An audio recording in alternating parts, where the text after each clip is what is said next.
வணக்கம். இன்னைக்கு இந்த வீடியோவில் 2 விதமான குழிப்பணியாரம் தான் செஞ்சு காமிக்க போகிறேன். முதல் குழிப்பணியாரம் நம்ம சிவப்பு அவுள் வச்சு தான் செஞ்சு காமிக்க போகிறேன். இது எப்படி பண்ணுறதுன்னு வாங்க பார்க்கலாம். 1/2 கப் அளவுக்கு சிவப்பு அவுள் எடுத்திருக்கேன். இதை நல்லா வாஷ் பண்ணிவிட்டு நம்ம இதை ஊற வைக்கணும். 1/2 மணி நேரம் ஊற வச்சுக்கலாம். இதுக்கு தேவையான அளவு தண்ணி ஊற்றி நல்லா ஊற வச்சுக்கோங்க. அடுத்து நம்ம ஊற வைக்க போகிறது பச்சரிசி. 1/2 கப்பு சிவப்பு அவளுக்கு 1 கப் அளவுக்கு பச்சரிசி எடுத்துக்கோங்க. இதை 1 மணி நேரம் நல்லா ஊற வச்சதுக்கப்புறம் அடுத்து மிக்சியில் அரைக்கிறதுக்கு தேங்காய் 1/2 கப் அளவுக்கு தேங்காய் துருவல் எடுத்துக்கோங்க. இப்போ இதோட நம்ம பச்சரிசி 1 மணி நேரம் ஊற வச்சு எடுத்து வச்சுருக்கோம்ல, நல்லா தண்ணியை வடிகட்டி இப்போ அதையும் மிக்சியில் சேர்த்து நல்லா நைஸாக அரைச்சிக்கணும். இது மாதிரி நல்லா நைஸாக அரைச்சி எடுத்து வச்சுக்கோங்க. இப்போ சிவப்பு அவல் நம்ம 1/2 மணி நேரம் ஊறினதுக்கப்புறம் தண்ணியை ஃபுல்லாக வடிகட்டிட்டு இப்போ இந்த சிவப்பு அவலை நம்ம மிக்சி ஜாரில் சேர்த்துக்கலாம். இப்போ இதையும் சேர்த்து நல்லா நைஸாக இது மாதிரி ரொம்ப தண்ணி பதமாக இல்லாமல் இது மாதிரி கெட்டி பதமாக நல்லா நைஸாக அரைச்சிக்கோங்க. அடுத்து நம்ம வெல்லம் 1/2 கப் அளவுக்கு வெல்லம் எடுத்துக்கோங்க. அதாவது 1 கப்பு பச்சரிசிக்கு 1/2 கப் அளவுக்கு வெல்லம் எடுத்துக்கணும். இப்போ இதோட 1 டீஸ்பூன் அளவுக்கு ஏலக்காய் தூள் சேர்த்துக்கோங்க. இது எல்லாத்தையுமே மிக்சியில் சேர்த்து நல்லா நைஸாக அரைச்சிக்கோங்க. இப்போ இனிப்பு குழிப்பணியாரத்தோட சிவப்பு அவலில் செஞ்சுருக்கத மாவை நம்ம ஒரு பாத்திரத்தில் எடுத்துக்கலாம். இப்போ பாருங்கள், இந்த பதம் பாருங்கள். இந்த மாவோட பதம் இந்த அளவுக்கு இருக்கணும். இப்போ இந்த மாவோட பதம் கரெக்டாக இருக்குது. இப்போ இதில் நம்ம நெய் சேர்த்துக்க போகிறோம். நெய் 1/2 டீஸ்பூன் அளவுக்கு நெய் சேர்த்துக்கோங்க. அதாவது மாவு இது மாதிரி அரைச்சதுக்கப்புறம் இதுலேயே நல்லா நெய் சேர்த்துட்டு நல்லா மிக்ஸ் பண்ணிக்கோங்க. நல்லா ஈவனாக மாவில் நல்லா ஸ்ப்ரெட் ஆகிற மாதிரி நல்லா மிக்ஸ் பண்ணிக்கோங்க. இப்போ சிவப்பு அவலில் செஞ்ச இனிப்பு குழிப்பணியார மாவு ரெடி ஆயிடுச்சு. இப்போ செய்ய ஆரம்பிக்கலாம். குழிப்பணியார கல் நல்லா சூடானதுக்கப்புறம் ஒரு குழியிலையும் இது மாதிரி நெய் சேர்த்துக்கோங்க.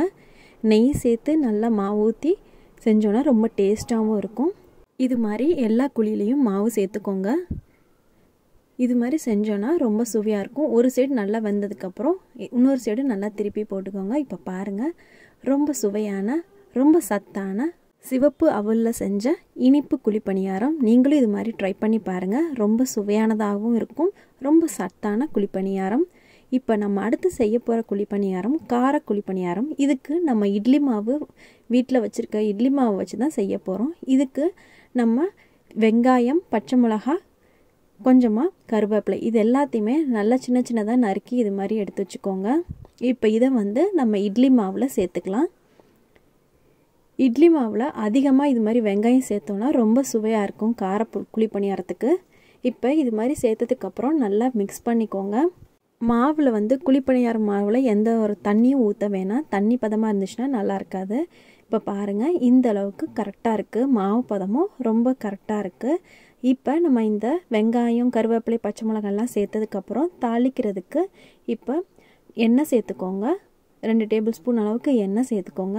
இதில் 1 டீஸ்பூன் அளவுக்கு கடுகு சேர்த்துக்கோங்க. இதோட 1 ஸ்பூன் அளவுக்கு கடலைப்பருப்பு சேர்த்துக்கோங்க.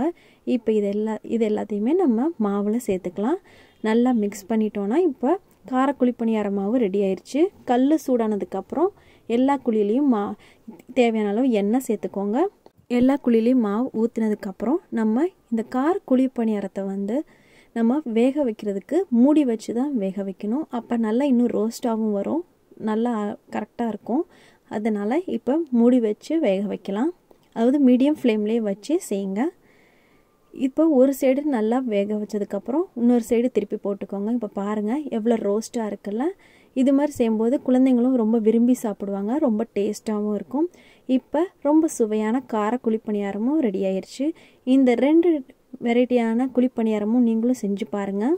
இந்த 2 ரெசிபீஸையும் ட்ரை பண்ணி பார்த்துட்டு பிடிச்சிருந்தா லைக் பண்ணுங்கள், ஃப்ரெண்ட்ஸ்க்கு ஷேர் பண்ணுங்கள், மறக்காமல் உங்கள் கமெண்ட்ஸை போஸ்ட் பண்ணுங்கள். இது முடி சப்ஸ்கிரைப் பண்ணாதவங்களா இருந்தால் மறக்காமல் சப்ஸ்கிரைப் பண்ணுங்கள்.